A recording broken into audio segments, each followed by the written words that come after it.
नमस्कार दोस्तों, मैं दुष्यंत सिंह राजस्थान स्टेनो क्लासेस के यूट्यूब चैनल पर आप सभी का स्वागत करता हूं।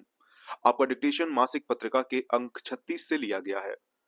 डिक्टेशन स्टार्ट होगा कुछ सेकंड के बाद। स्टार्ट।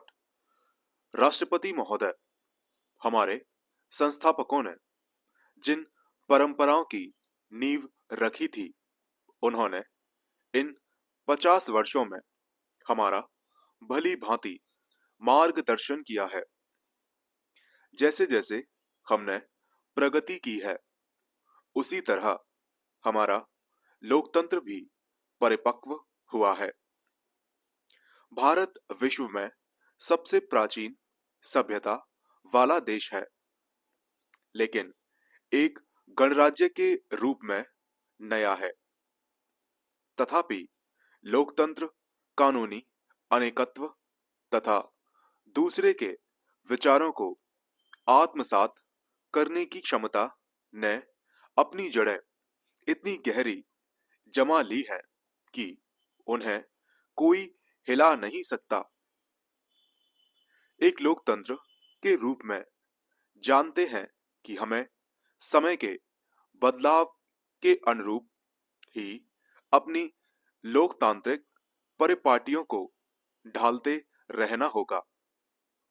वास्तव में यह भी भारतीय परंपराओं का एक हिस्सा है।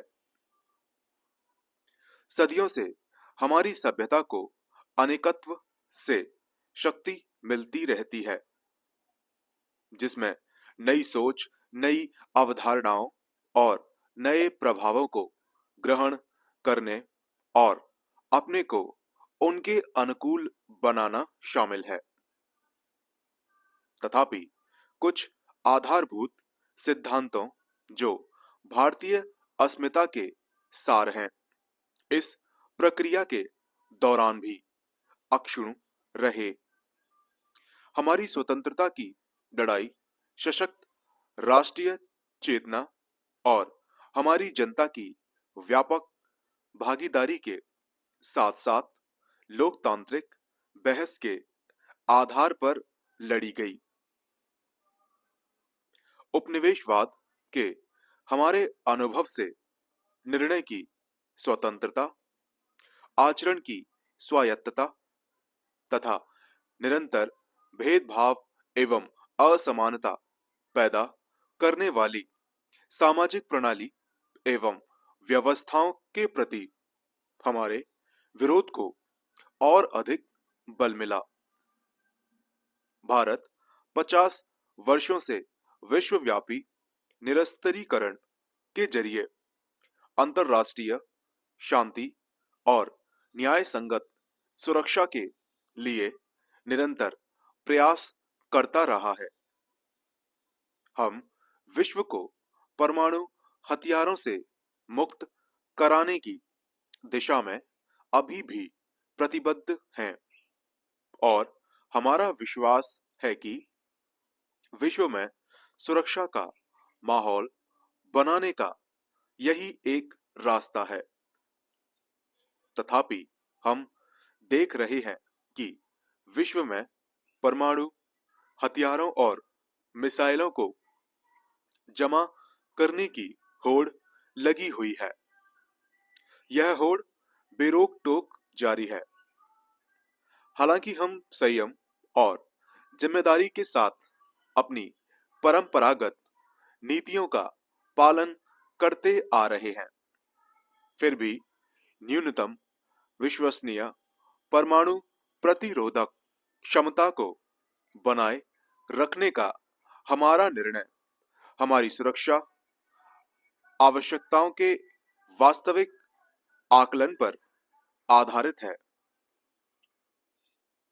हमारी रक्षा नीति हमेशा प्रतिरक्षात्मक स्वरूप की रही है।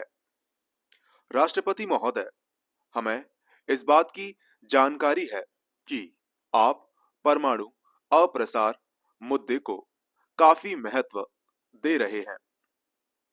हम जानते हैं कि लोकतांत्रिक देश होने के नाते हमें व्यापक विचार विमर्श और सहयोग के आधार पर सभी उपाय करने होंगे।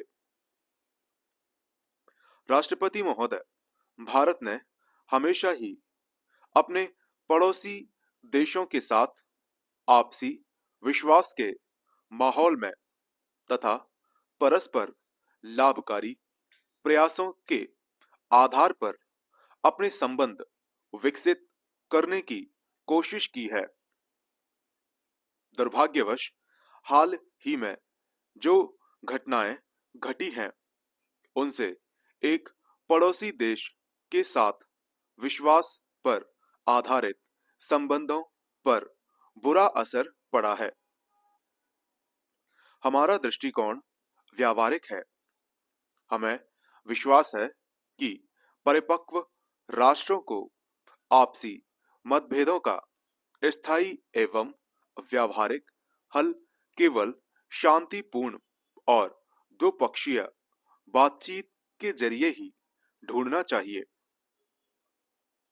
अंतर्राष्ट्रीय संबंधों में आक्रामक बल प्रयोग का अब कोई स्थान नहीं है। राष्ट्रपति महोदय, जैसे जैसे हमारी बातचीत आगे बढ़ेगी, भारत और संयुक्त राज्य अमेरिका को आपसी हितों के बिंदुओं से ऊपर उठकर दोनों के संयुक्त विजन पर भी ध्यान देना चाहिए। जिस वक्तव्य पर हमने कल हस्ताक्षर किए हैं, वह इस दिशा में पहला कदम है। हमें अपने बीच मित्रता का एक जीवंत और अनूठा उदाहरण पेश करना चाहिए। आज लाखों भारतीय संयुक्त राज्य अमेरिका में रह रहे हैं। आपके देश ने उन्हें अपनी क्षमता को पहचानने का मौका दिया है। इसके बदले वे हर एक क्षेत्र में आपके देश की प्रगति में योगदान दे रहे हैं। यह सहभागिता सरकारों पर निर्भर नहीं है। यह प्रतिदिन का आपसी कामकाजी संबंध है। इस सहभागिता से दोनों पक्षों को लाभ होगा। यह भी संतोष की बात है कि दोनों देशों ने अंतरराष्ट्रीय सुरक्षा के एक अन्य महत्वपूर्ण पहलू के समाधान हेतु सहयोग देना शुरू कर दिया है।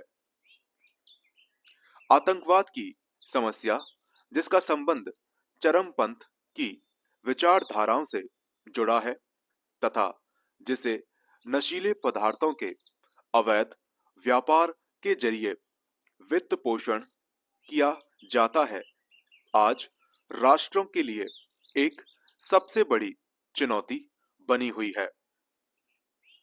आज हमें इस बात पर विचार करने की आवश्यकता है कि क्या हम इस बुराई, जिसकी बुनियाद घृणा और हिंसा पर टिकी है तथा जो लोकतंत्र के आदेशों के बिल्कुल विरुद्ध है, की जड़ पर प्रहार करने का पर्याप्त अवसर कर रहे हैं।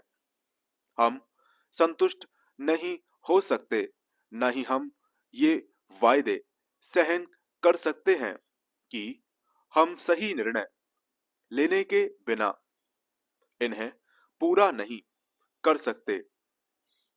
वे अप्रचलित क्षण होंगे। जनता हमसे कार्य की आशा करती है।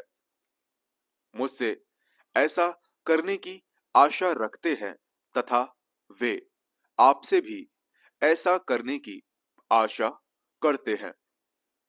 वे ऐसे आवश्यक निर्णय लेने की आशा करते हैं।